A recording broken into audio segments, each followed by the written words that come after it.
नमस्कार मंडळी. मराठी सिनेसृष्टीसह रंगभूमी गाजवणारे अभिनेते विजय चव्हाण यांचं नाव कलाविश्वात आजही मोठ्या आदराने घेतलं जातं.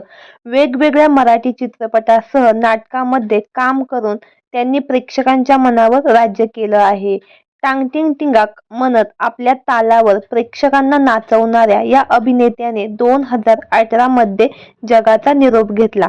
त्यांच्या पावलावर पाऊल ठेवत त्यांचा मुलगा वरदने देखील अभिनय क्षेत्राची वाट धरली. परंतु इंडस्ट्रीत काम मिळवण्यासाठी धडपड करावी लागते, असा खुलासा विजय चव्हाण यांच्या मुलाने नुकत्याच दिलेल्या मुलाखतीत केला आहे. नुकतीच वरद चव्हाणने एका फिल्मी चॅनलला मुलाखत दिली. या मुलाखतीत त्याने संघर्ष काळावर भाष्य केलं आहे. या मुलाखतीत वरद म्हणाला, 2009 ते 10 मध्ये मी माझ्या करिअरची सुरुवात केली. तर तेव्हापासून आतापर्यंत काम करताना मी बाबांची ओळख कधीच सांगितली नाही.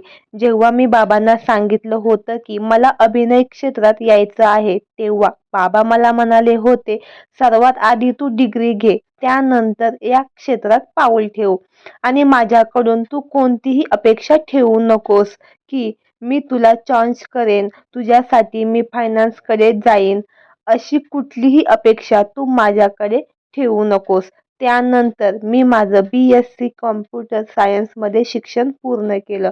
त्यानंतर मी बऱ्याचदा बाबांबरोबर सेटवर जायचो. तिकडे असलेले दिग्दर्शक, निर्माते तसेच लेखकांना भेटायचो.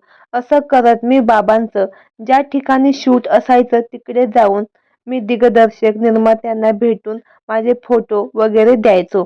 पुढे वरद चव्हाण म्हणाला, माझ्या बाबांबरोबर सेटवर जाणं वाढलं, त्यामुळे लोक बोलायचे की विजय चव्हाणची स्पॉट बॉय ठेवलाय वाटतं. लोकांच्या अशा कमेंट्स देखील मी ऐकल्या आहेत. माझ्या आयुष्यात काम न मिळण्याच्या 2 फेज आल्या. एक फेज अशी होती जेव्हा 2015 मध्ये वर्षभर मला कोणाचे कॉलच येत नव्हते. त्यानंतर मला आता आपलं करिअर संपलं असं वाटू लागलं. पण बाबा मला कायम मोटिवेट करायचे. त्यानंतर 2022 मध्ये आई मायेचं कवच ही मालिका संपल्यापासून गेल्या 2 वर्षात मी प्रचंड संघर्ष केला. या 2 वर्षात माझा एक वेगळा स्ट्रगल चालू होता. कॉल येतायत, ऑडिशन होतायत, ऑडिशन झाल्यानंतर थांबवलं जातं की दुसरं काही काम घेऊ नको. मग परस्पर कळत आपल्याला रिप्लेस करण्यात आलं आहे. स्ट्रगल करायला माझी काहीच हरकत नव्हती.